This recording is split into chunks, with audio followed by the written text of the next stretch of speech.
pick up the pencil. You're about to listen to the Savvy Radio Show. Learn from real-life real estate investors, experience revealed with the Savvy Landlord as your host. All right, savvy investors out there, today's episode is a special episode. Like every other episode, it's special because we have a repeater back for the third time on the show. We have Thomas Morgan from Chattanooga, Tennessee, with Momentum Chattanooga Properties, wholesaler connoisseur / creative financing. And that's what today's episode is about. I'm going to chit chat with my homie about creative financing. So let's just get it down to the basics.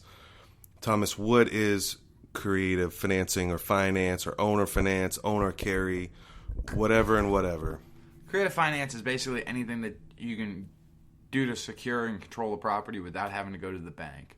Whether it be peer-to-peer lending, owner carry financing, taking things subject to peer-to-peer lending, and sometimes even mixing in between. All right, what's an owner finance? Somebody doesn't know what that means. Owner financing is where basically the owner of the property, it's probably free and clear, or they might have some equity in it, where they're basically being the bank. They're going to carry the note for you every month, and they're going to take their payments over time. And another instrument of that is a wraparound mortgage. A wrap mortgage is a little different. A wrap mortgage is say the house is worth $100,000, they owe $40,000. A wrap mortgage is basically you're buying it at the $60,000. You're wrapping the debt that's in place by adding a second mortgage on top of it and blending the two for one payment. You're the middleman per se. Like someone owes $40,000, and you turn around and sell the property for $60,000. And they're paying $600 a month, and the original mortgage is $400 a month, and there's a $200 spread there. Yes. Just to make things easy.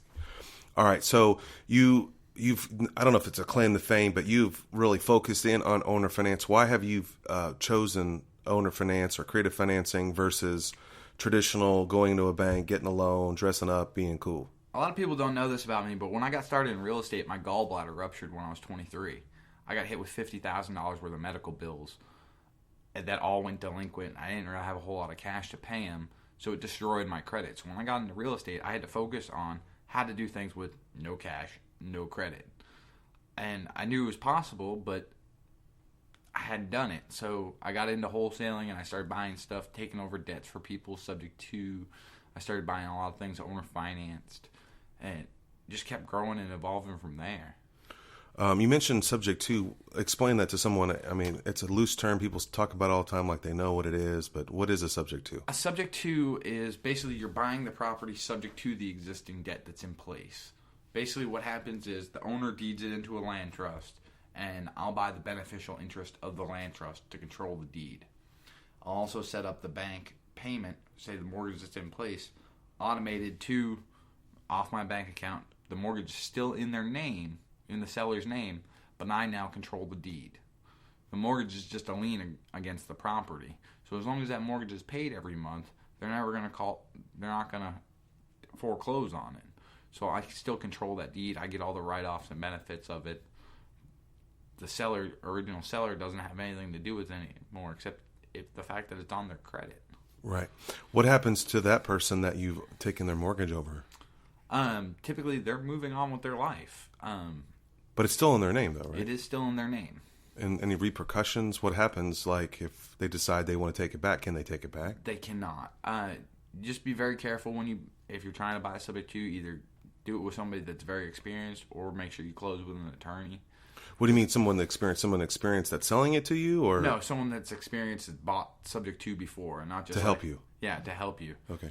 Because there's a lot of disclosures. There's a lot of key steps that have to be done in order to buy a subject to. Like the trust needs to be proper. Yeah, the trust has to be. Insurance as well.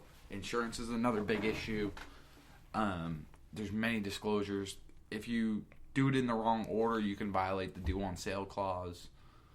Technically, you are violating the due on sale clause, but And what's that? What's due on sale? Basically, in every mortgage since 1982, there's what's called a due on sale clause. Basically, if you sell this house, you have to pay off the loan that's in place. And anytime there's a transaction of title. Yeah. The one exception to that is in the Garn-Saint-Germain Act. I believe it was 1982 or 1983. Basically, banks went to Congress and said, these loans that we were loaning out are getting transferred. So they went to Congress and tried to get laws passed. And Senator Garn and Senator St. Germain said, whoa. The one exception to this is going to be if you deed it to a trust for estate planning purposes. So now investors have taken that as a loophole, as if I deed it to a land trust, I can take over the debt that's in place because the beneficial interest is not on public record. So basically out there it's assuming the loan, but subject to existing mortgage, and that means the mortgage is in place already and you're taking over the payments. It's very similar to assuming, but it's not the same. But not the legalities of it. The legalities of it, technically I'm assuming it without physically writing all my information out, having to go to the bank and get approved, things like that. The interesting thing is that you're acquiring an asset for almost free, and there's potential equity in the deal. So that's why it's very attractive. But what I've realized, about 10 years ago, when it was really hot in Kansas City, there was a lot of shady investors that would get a house under subject to, then remarket the property, get a $2,000-$3,000 down, take the money, take the payments, not pay it, disappear, and the original person that has the mortgage was responsible, and they just disappeared. That's an issue.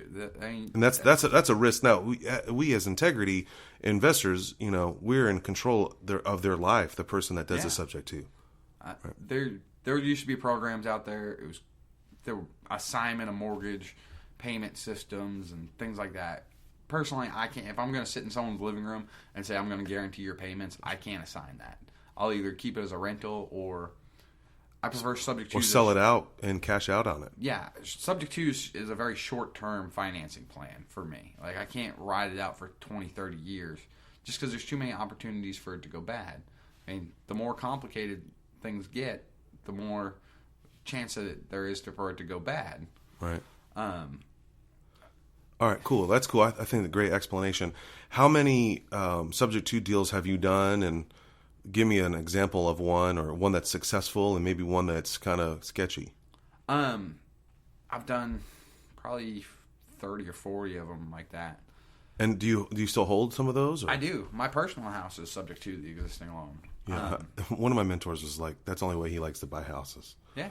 I mean, you get a free house. I mean, you had no money down or very little. You just took over their payments, or maybe let's go into that deal that you live in now. Typically my personal house right now, the guy, he was a director for some university. He got transferred out of town. He couldn't afford the payment anymore.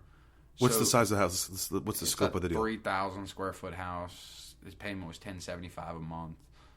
Principal PITI. And what's the ARV? What is it worth? About $225. He owed $140. Dang. But he couldn't get rid of it. It needed some work, needed just cosmetic updates, flooring, and so $80,000 worth of equity this guy walked away from. Mm-hmm. And what company was the loan with? Chase Bank. Mm-hmm. But they don't know that you're not the new owner because you're not on title. Just the trust is on title, and you're the minister of the trust. You own the trust. I'm the trustee. I believe that one's set up so my company's the beneficial interest, but it's off record. That's awesome. So you acquired an asset. How'd you get a hold of that? It was actually another wholesaler. He went and bid on the house, but the guy owed too much, and he didn't know how to do the deal. So you bid it on at the sheriff's sale? At the short sale? No, it was a wholesaler. He went and looked at it. The guy called him to sell his house, and the wholesaler, Randy, couldn't do anything with it. So he calls me. He's like, hey, I know you do a lot of subject to stuff. Do you want to come look at this property with me? So I ended up throwing Randy $1,000 to take over the debt. Or just for and you did all the docs yourself. I did all the docs myself. I took it to my title company. Notarized it. Looked at it and did the closing for me. Did you get title insurance? I guess you can't. Yeah, I always get title insurance. Even on a subject to? Because most subject twos that I'm aware of, they're just kind of like table closings. Like no one knows what's going down. Huh. That's awesome. So you're living in a house with $80,000 worth of equity. Yeah. So have you thought about cashing out? I've thought about refinancing it and pulling the cash out, or just trying to chunk it down and pay it off. Yeah, and you're living debt free. Yeah. Wow, that's a really good deal. All right, any other subject deals that didn't go as well, or? I've had a couple go good and bad. I've had a couple great ones. I've had a couple bad ones. I had one that the only thing you have to really be worried about when you're looking at subject twos is is there a balloon? Is it an adjustable rate mortgage? Is it an owner occupied only?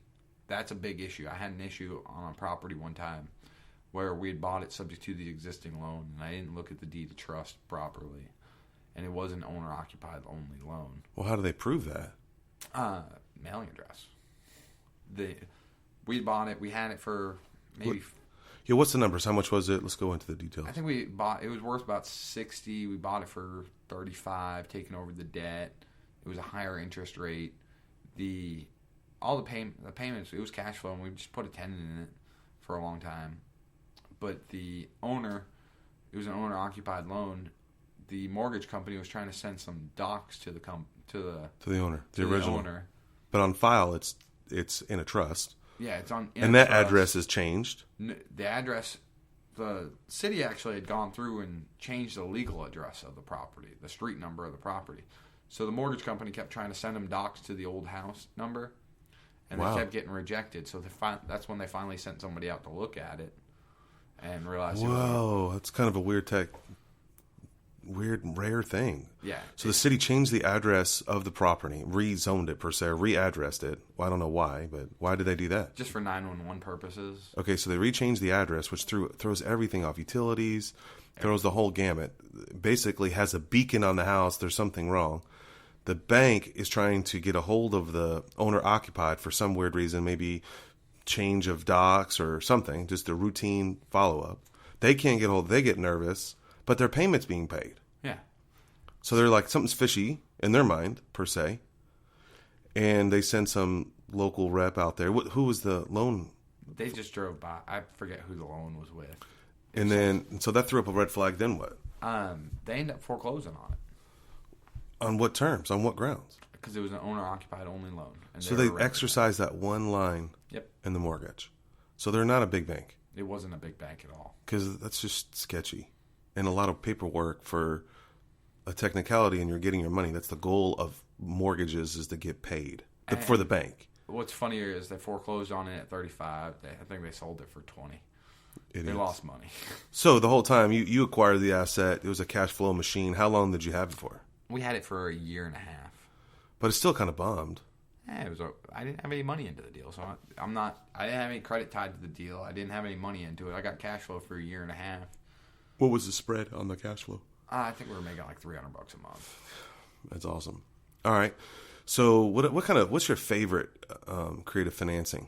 I like owner finance. Straight up like debt-free property. Mm-hmm. Is there a profile of that person so I can look for that? As a wholesaler, I do a lot of marketing. My favorite list right now is absentee owners that bought the house more than 30 years ago that own it free and clear. Well, that's narrow. That's awesome. It's a very specific list, but I'm going after a very specific targeted person. If you bought the house 30 years ago, even if you bought it when you were 30 years of age, that means you're 60 to 90 years old at a minimum. Or it's in a trust. Well, most of the old landlords don't put it's all on their personal name. Right, but I mean, because if you're doing that search, the address would be the same, the name would change, but how would you determine? Well, first of all, how do you find that list? I use CRS data. You can go to different list buying companies and you can sort the list. Okay, cool. All right, right. I didn't mean to forget. But I love that list. Because it's an old landlord. He's made his life on that rental. And probably 3 times the value. Yeah. Over that long of a time. So he's literally built his life on the income of that property. So what I do is I'll go after them, and normally because they're getting older, they have some deferred maintenance. That's the one issue. So either I can make them a cash offer that works great for them. It's a win for me. I'll just wholesale the deal, or I can buy cash and keep it myself. Or I can structure it as, if I can tell you a way that I can keep the cash flow guaranteed for whatever term we agree on, and you don't have to deal with any trash tenants or toilets any longer. Is that something that you'd be interested in? Right. And most of them, yeah. What kind of terms are they looking for? Typically, or do you present the terms? I'll write them out 3 offers. I'll write them out a cash offer. I'll write out out a little bit of money down, no interest offer, and I'll write them out a no money down, decent interest offer, typically like 4 or 5% interest. Out of those 3 scenarios that you present, what's the typical one that they choose? Typically, they want some type of money down at first, so they'll choose What, zero like interest 5,000, 10,000? 2 or 3 grand, 4 grand. Just depends on what equity's available. And on their side, they can just take it back. So is that how you sell it? How do you present it? So let's role play. I have a house worth $60,000. I'm getting kind of tired of jerking around. Tenant just moved out. And how do you find this person? So you just direct mail them unconsciously. Yeah. I pick up a card. I call you. Ring. Hello? All right, you're on. Hey, John. My name's Thomas. You called me about trying to sell a house. Yes. You had over on Brentwood Drive. Yes, sir. What can you tell me about it? Well, it's a 3-bedroom, 1 bath. It's kind of dirty right now. I dealt with a kind of a rough tenant, and I'm kind of frustrated right now. Okay. How many bedrooms and baths is it? 3-bedroom, 1 bath. Okay. Has the kitchen or baths ever been updated? It's decent. I mean, it's functional. I would say about 10 years. Okay. I mean, the house is built, in the 60s, so it doesn't look too bad. But I mean, maybe it hasn't been updated. Well, I'm gonna be honest. Okay. How come you're selling?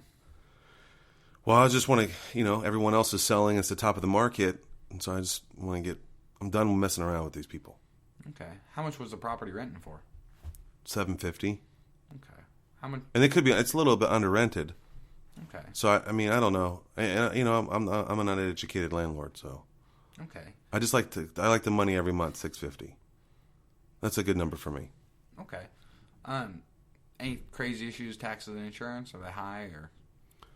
No, I mean it's paid off. Okay. So, my tax bill is like $500 a year, and sometimes I forget insurance. Sometimes I do. I don't know what that number is. That's not a good thing. You gotta have insurance on it. Oh, yeah. I got to call my wife and make sure that she has insurance on it. Okay. When would be a good time for me to come see the property? Well, this is all I do, So I don't know, tomorrow. Okay. Would tomorrow at 1 or 3 be better for you? 1 o'clock. Okay. I'll give you a call in the morning just to confirm, but I'll see you at 1 o'clock. Okay. So now, all right, great. Now we're on the property. Typically, I don't like making offers over the phone just because it's easier to hang up a phone in front of you or hang up a phone on you than kick me out of your house. And you already know the numbers. You know that the landlord wanted $650, but he had no idea what it's worth. I mean, he thinks it's worth. What do we determine a number? I can't remember. Typically, I'll print off a comps packet and see what stuff's selling for. Okay. I mean, you can. So you do due diligence before you even roll there. Yeah. Now I know what market rent is. I know how many bedrooms and baths it is. I know I'm gonna have to update a kitchen and bath eventually. So really, so you have $10,000 in the deal, Yeah. or overtime. well, depending on condition. If I'm looking at it as a retail deal or if I'm looking at it as a rental. If I'm looking at it as a rental, the bathroom and kitchen might suffice. I might have to do some cosmetic updates, but So you even that you're trying to buy a house on owner finance, owner carry, you're still thinking about doing a retail deal? I mean, eventually I'm gonna have my exit. I gotta know my exit strategy before I get into a deal.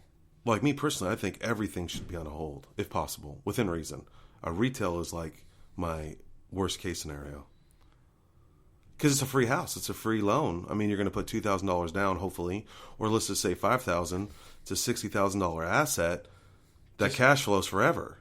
Just because someone's willing to give you a house doesn't mean it's a deal. True. But you didn't take any resources to acquire that asset. You basically, say you give the guy $50,000, it's worth $60,000. You just made $10,000 worth of free equity.